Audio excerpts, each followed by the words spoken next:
Welcome to my little tutorial on the writing tips document. I do this because I think it's important to go into a little bit more detail with some of these things. So grab your copy of the writing tips document so that you can follow along and take notes. Feel free to pause this video right now if you need to grab yours. Before we get started, let me say one important point, and that is something that many students struggle with, which is the difference between business writing and academic writing. We will talk more about this in the course, but it's important for you to understand that there are distinct differences, and you're responsible for knowing and using business writing in this class. I totally understand the reasons for academic writing, but I have to say that the only place, generally speaking, that writing is used is in academia. Typically, in the business world, people run scared and screaming when they see anything that resembles an academic paper. So keep that in mind. There are some disciplines, such as the medical field or the sciences, or perhaps even your own company, that for whatever reasons use a standard that is more like academic writing. But it's important for you to know that in this class, we write everything according to business standards that I'm describing here and in the rest of class. The first thing that I want to talk about is using active verbs and not passive. And I'll talk a little bit more about that in the upcoming slides. But the reason for that is that it will help tighten your writing. In business, time is money. So we want to make sure that you use as few words as possible. Academic writing, unfortunately, gives us some very bad habits. And one of those is writing to a word count. And so we tend to use a lot of filler words and tend to use a lot of passive voice in academic writing. Business writing strives to be very different. And I can tell you from experience that a number of students have some difficulty with making this transition. But the easiest way to be able to turn your writing into more active voice is to eliminate the helping verbs be, am, is, are, was, were, being, been. Now, admittedly, this is not 100% accurate. If you're an English major, you would know that, but it is good enough to be able to help students tighten their writing and use stronger verbs. So the picture we're looking at here becomes, instead of I was chased by the angry mob, it would be the angry mob chased me. So what you need to do with your writing is literally go through sentence by sentence, circle any of the times that you find one of those helping words, be, am, is, are, was, were, being, been, and then rewrite it so that the actor is doing the acting in the sentence, like the angry mob chased me. Another issue with academic writing is that we tend to write sentences that are really long. And in business writing, you want to have your sentences average 17 to 24 words per sentence.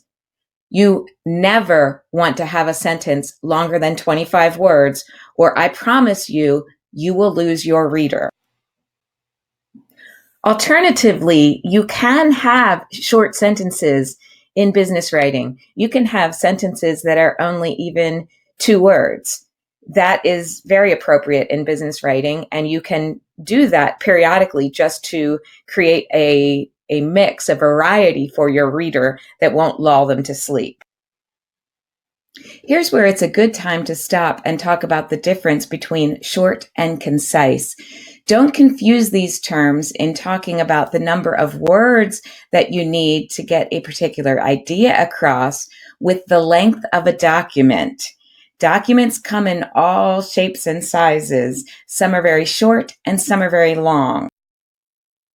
You can actually have a long document that is still concise. So short, when we talk about that in terms of business writing, doesn't relate to the length of the document. It's referring to short sentences and being concise so that you can use the fewest number of words possible.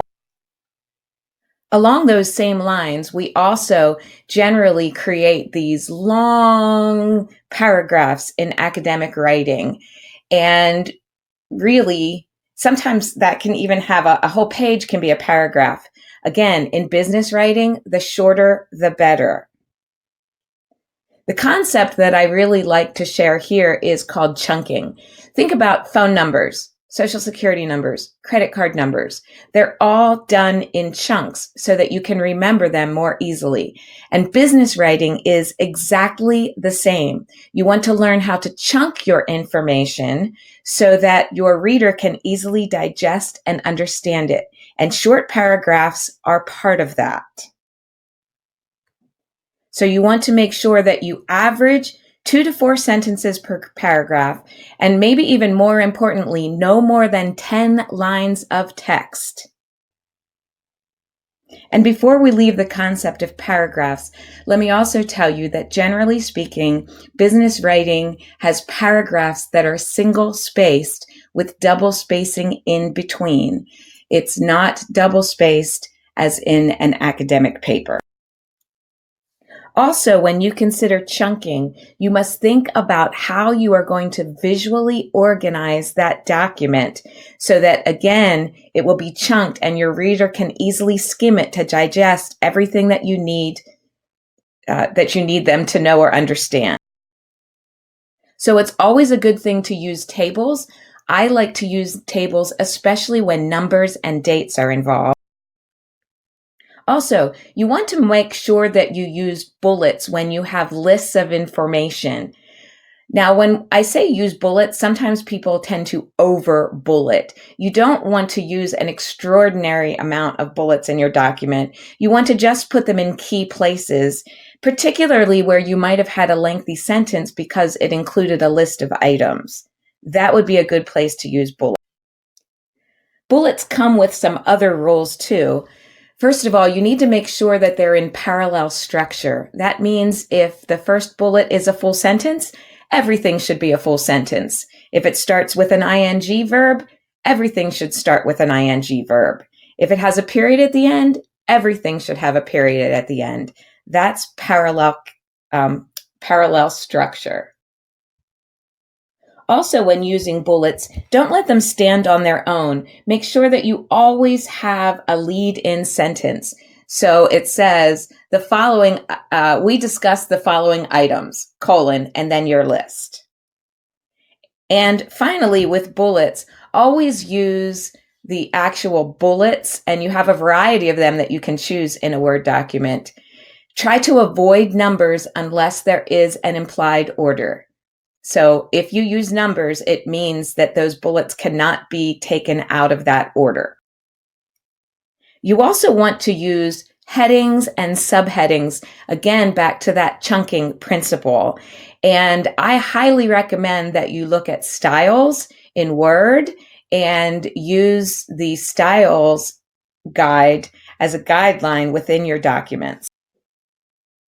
Please note that you should use headings even in a very short one-page document or email. And while we're talking about headings that really remind us about headlines, let me also talk about journalistic style. Journalists write in what's considered to be an inverse V. So the most important information goes at the top, then there's the body, and then there is the conclusion, which is generally pretty short. The reason that journalists write this way, especially this is true for hard news stories rather than feature stories, but it's because if there's a space available, the editors don't take a lot of time to read it. They just chop off the bottom. So if you think about that, you still need to have an introduction, body, and conclusion, but think about having the most important information at the top.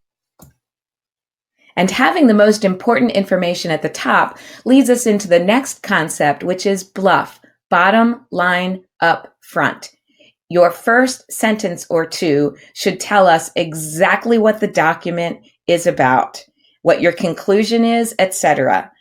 Many times students want to go into a big background of something and then go through the whole document until they give their proposal. Again, time is money in a business environment, so you want to put your bottom line right up front, and that way the reader is going to determine whether or not they're going to take the time to read the rest of the document. This is another area that students struggle with, and so it's something that you really want to pay attention to. It really does have a parallel to academic writing. It's essentially the same as a thesis statement. You also want to make your writing sound conversational. Gone are the days where you use legalistic and more formal language. You really want to sound as if you're talking to somebody. And the best way to do that, literally, is to read it out loud. And if it doesn't sound like you would say it, then that's not the way that you want to write it. And this is something else that students sometimes struggle with because academic writing is often the opposite. So the next thing is to use you only when referring specifically and directly to the person the memo is addressed to. If you're referring to any kind of a more general audience, you should use people or other words that are more general. Also, speaking of you and trying to tighten your writing, avoid using phrases like I believe, I think, or I feel. Obviously, you believe, you think, you feel that, or you wouldn't be writing it. So eliminate those because they really end up weakening your writing and your message. As I mentioned briefly earlier, you want your document to have three parts: an introduction that includes the bluff, a body which outlines all that you want to say, and a conclusion that kind of recaps everything very, very briefly. I also believe in something that's called a goodwill close, which is basically saying, thank you for your time. If you have any questions, please feel free to contact me. Not everyone agrees with this, but I think it's fairly standard and really a nice gesture. Make sure that there's no new information in your conclusion. And going back to that introduction, which is also the bluff, think about what you would yell at somebody who was in a car driving past you at 35 miles per hour if that's all the time you had to get your message across. That's what goes in the introduction. I need to go back to the concept of time is money in business. You want to write with as few words as possible. And so you want to be able to eliminate wordiness. One of the tips that I was taught by my 10th grade teacher, and I still remember, and I credit it for helping me, is to go through and try to reduce the number of one-syllable words in your document by 1/3. It's really amazing what you'll find when you do that. Words like that are often ones that can be eliminated. And oftentimes you'll find that's where you'll see those helping verbs that you can rewrite. And so I highly recommend counting up the number of one-syllable words, revising your document, trying to get that number down at least by 1/3, and you can then oftentimes do. Now, admittedly, the downside of this is that sometimes it means that your writing can get more choppy and you can go down to shorter sentences. So it's kind of like peeling back the layers of an onion. You have to be aware of that as well. This one is pretty simple, and this is something that is actually similar to academic writing. You want to spell out numbers up through and including 10, and then use numbers for everything else. The only exception is if you start a sentence with a number, and that needs to be written out no matter what. And so my advice is rewrite the sentence so the number doesn't come first. There's also a concept called psychological weight. And what that means is that whatever is more important comes earlier in the document. And this goes back to journalistic writing. If you have a newspaper, an actual newspaper, and it's folded in half, everything that is above the fold is considered more important than what's below the fold. So think about that when you're writing your document and trying to organize it. Finally, the last piece of advice or tip that I have for you is to always make sure that there are at least 3 sets of eyes on something that you're writing that's important before you turn it in. And that's for business and especially for getting a grade in this particular class. I consider myself to be a very good writer. I've been published. I've had editors tell me that my work was very clean, and yet I still have people review my documents when they're important before I send them out. And so I encourage you to do that and to find people who can look at it for different things. For example, when I used to work in an office environment, I had 2 employees, and they were both very strong employees and also equally as good writers. One was really good at assessing the visual impact and saying, "Oh, you should probably have a table here," or something like that. And the other one was really good at finding typos. So find people with different strengths to be among those 3.